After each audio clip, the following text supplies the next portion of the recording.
Jadi 1 minggu sebelum letusan itu kebetulan kami ada misi perbaikan alat di lava 57. Jadi di lava 57 itu posisinya di sebelah baratnya puncak Garuda. Nah, kebetulan waktu itu ya aktivitas sudah tinggi, sehingga ketika kita di sana itu gempa-gempa itu sudah banyak. Gempa-gempa sudah banyak. Kemudian ketika kami di sana ada gempa yang vulkanik yang relatif besar, sehingga kita berdiri itu ketika memperbaiki alat itu seolah-olah itu sudah berdiri di atas spring bed, seperti ada kasur, ada pirnya, mentul-mentul. Itu. Kemudian karena pekerjaan belum selesai, kami harus bermalam waktu itu, harus bermalam. Ketika bermalam itu ya suhu permukaan itu sudah mungkin sekitar 40-an ya. Jadi kita sudah seperti tidur di atas tanah yang dipanasi bawahnya. Itu 1 minggu sebelum letusan.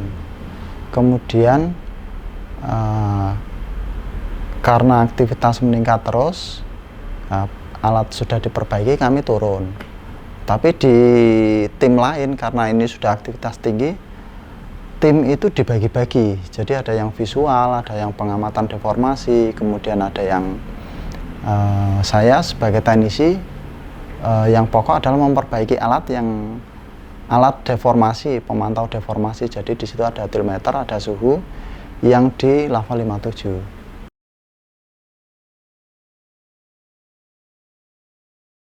Kalau perasaan manusiawi ya, kita tetap ada, meskipun tidak mencekam ya, karena kami bekerja dengan happy, kita banyak orang, mungkin karena banyak orang itu sehingga rasa cemasnya itu hilang, tapi kita tetap waspada. Jadi apalagi dengan aktivitas yang tinggi, kita juga selalu berkomunikasi dengan teman-teman yang ada di pos pengamatan, sehingga ketika ada gempa yang besar itu kita diberikan informasi. Dengan begitu kita bisa lebih tenang, meskipun secara alami manusiawi tetap ada.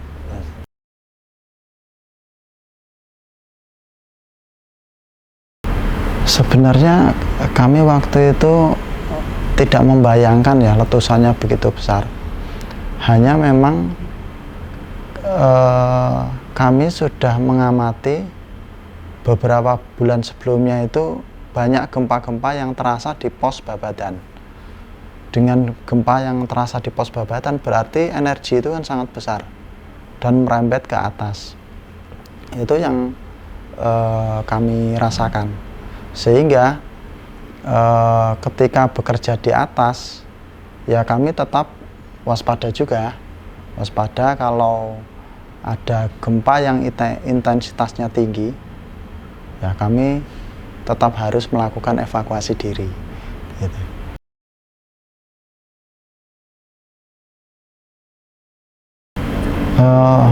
Berbeda. Jadi kalau gempa 2010 itu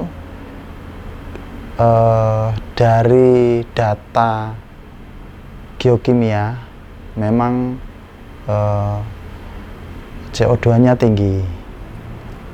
Dengan indikasi data geokimia CO2 yang tinggi, yang sebelumnya itu tidak pernah terjadi di letusan sebelumnya.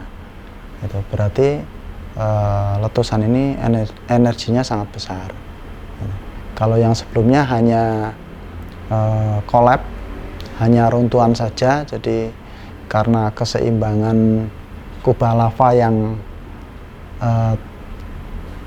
terganggu atau yang sudah di atas batas toleransi gravitasi ya, sehingga kolap, sehingga runtuh. Kalau ini kan betul-betul energi yang dari dalam naik ke atas.